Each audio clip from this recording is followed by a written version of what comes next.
Onion shock. This is what raw onion really does inside your body. The next time you're making a sandwich, pay a little more attention to the onion. Because something as simple as slicing a fresh onion may affect what happens inside your body sooner than you think. Not weeks from now. Not after months of changing your diet. Some of the natural compounds in onions can begin interacting with your body relatively quickly, including compounds researchers have studied for their potential effects on blood vessels and circulation. And here's the part most people never think about. You may have been eating onions for decades without ever wondering what they're actually doing inside you. Maybe you've had them raw on a burger. Maybe you've mixed them into a sauce, added them to a stir fry, or tossed them into a meal without giving them a second thought. To most people, an onion is just another ingredient. A little crunch, a little flavor, something sitting quietly on the side of the plate. Sometimes you may even push it aside. But onions are much more interesting than they look. We've become so used to hearing about expensive supplements, exotic superfoods, and products promising better heart health that we often overlook the ordinary foods already sitting in our kitchens. And that's what makes the onion so fascinating. It's inexpensive. It's easy to find. It's been part of everyday meals for generations. Yet inside that simple vegetable are natural compounds that have attracted scientific interest for their potential role in cardiovascular health. But there's something even more interesting. The way you prepare an onion may matter. Chopping it, eating it raw, cooking it, or letting it sit for a while can affect some of the compounds it contains. In other words, it's not simply about whether you eat onions, it's also about what you do with them before they reach your plate. And in a moment, we're going to break down exactly why that matters, what researchers have discovered about onions in circulation, and how you can include them in your meals in a simple, practical way. Because once you understand what's happening inside this ordinary vegetable, you may never look at an onion sitting on your kitchen counter the same way again. Here's what most people don't realize. Inside an onion is a natural compound called quercetin, and researchers have been studying this compound for its potential effects on blood vessel function. But to understand why that matters, you first need to understand something about your blood vessels. They're not simply empty tubes carrying blood around your body.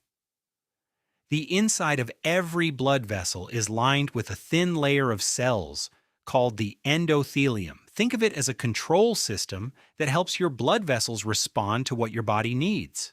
When your body needs more blood flow, the endothelium can help send signals that allow the surrounding blood vessel muscle to relax. One of the most important signals involved in this process is nitric oxide. Think of nitric oxide as a relax signal. When that signal is working properly, blood vessels can widen, giving blood an easier path to move through them. This is one reason researchers have become interested in compounds like quercetin. Studies have investigated whether quercetin can influence pathways involved in nitric oxide signaling and vascular function, and some research has reported improvements in measures of blood vessel function. But there's an important detail you shouldn't miss.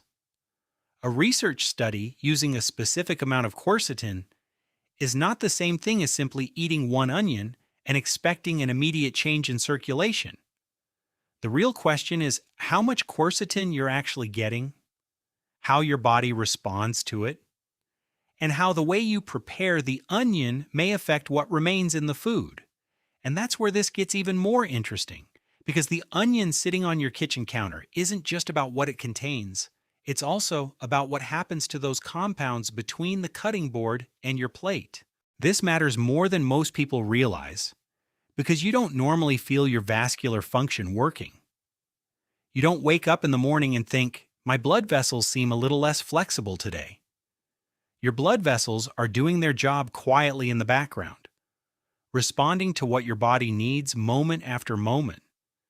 And that's exactly why vascular health can be so easy to overlook. Think about a garden hose that's been pinched halfway shut. Water can still get through, but the flow becomes more restricted. Now imagine releasing that pinch. The water can move more freely through the hose. Your blood vessels have to constantly adjust in a similar way. When they can relax appropriately, blood can move through them with less resistance. When they become less responsive, circulation can become less efficient. And this is one reason researchers are interested in compounds such as quercetin and how they may influence blood vessel function. But don't make the mistake of thinking that every time you feel tired or foggy after a meal, your blood vessels are the cause. There are many possible reasons you might feel that way, from the meal itself to sleep, hydration, stress, and countless other factors. The bigger point is much simpler. Healthy blood vessel function matters because your heart, brain, muscles, and other tissues all depend on a steady supply of blood. And now comes the part most people never think about. It's not only about how much quercetin an onion contains, it's also about what happens to that onion after you cut it, how long you leave it sitting, and how you prepare it before it reaches your plate. That small detail may change the conversation completely. If that surprised you, take a second to like this video and subscribe if you haven't already. Because we're not just talking about what to eat, we're breaking down why it matters and what's actually happening inside your body, and we're just getting started.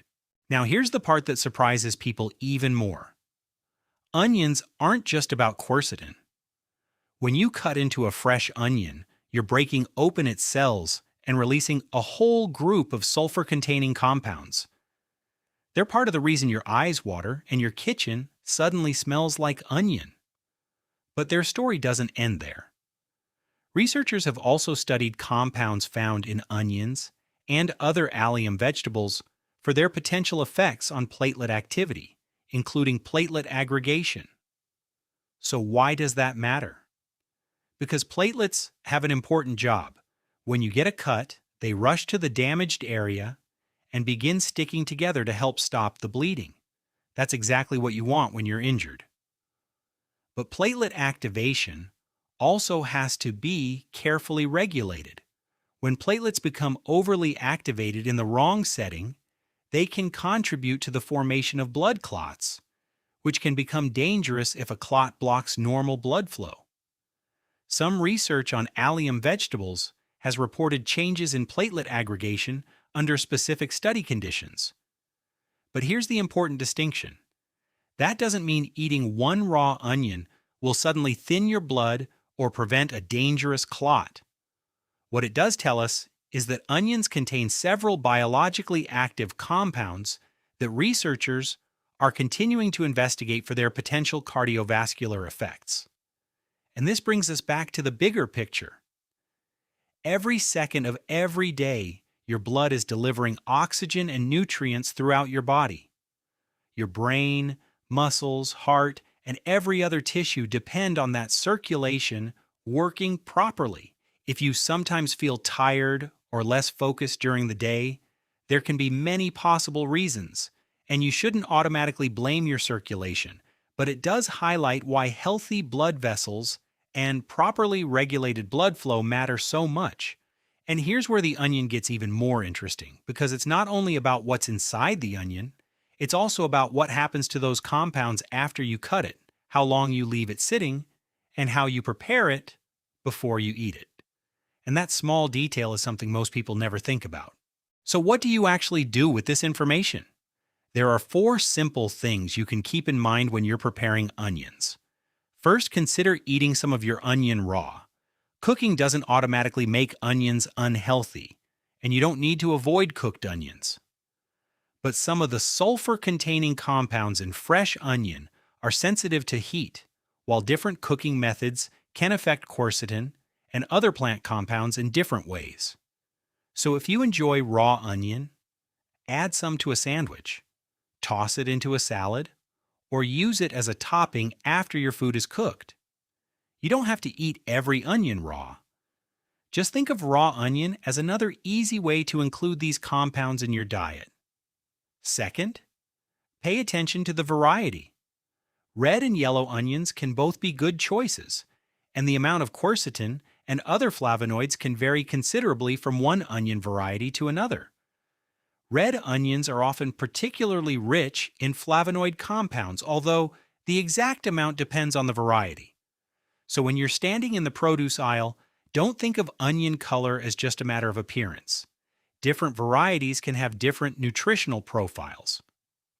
Third, consider pairing onions with a little healthy fat. Some human research suggests that dietary fat can increase the bioavailability of quercetin, although absorption depends on the form of quercetin and the food it comes from.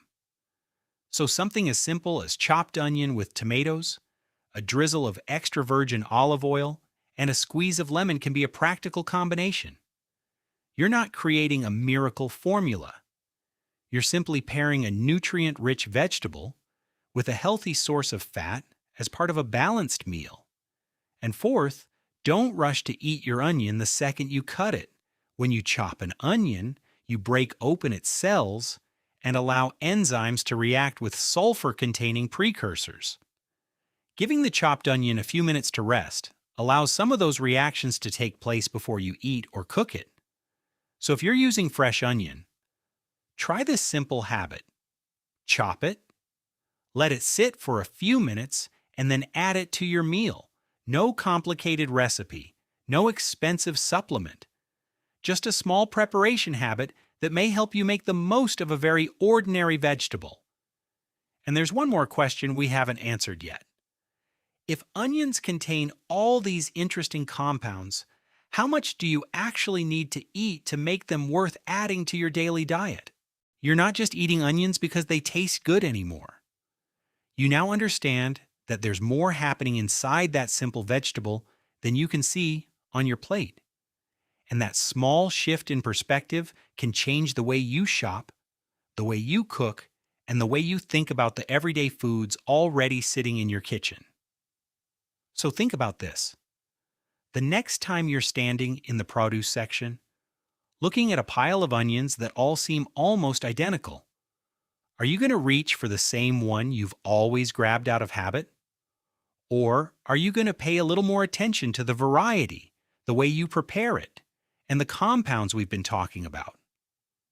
Because this is only the surface. There's another ordinary ingredient sitting in your kitchen right now that has a surprisingly different effect on the body. And next, we're going to uncover exactly what it is and why you may want to look at that ingredient very differently from now on.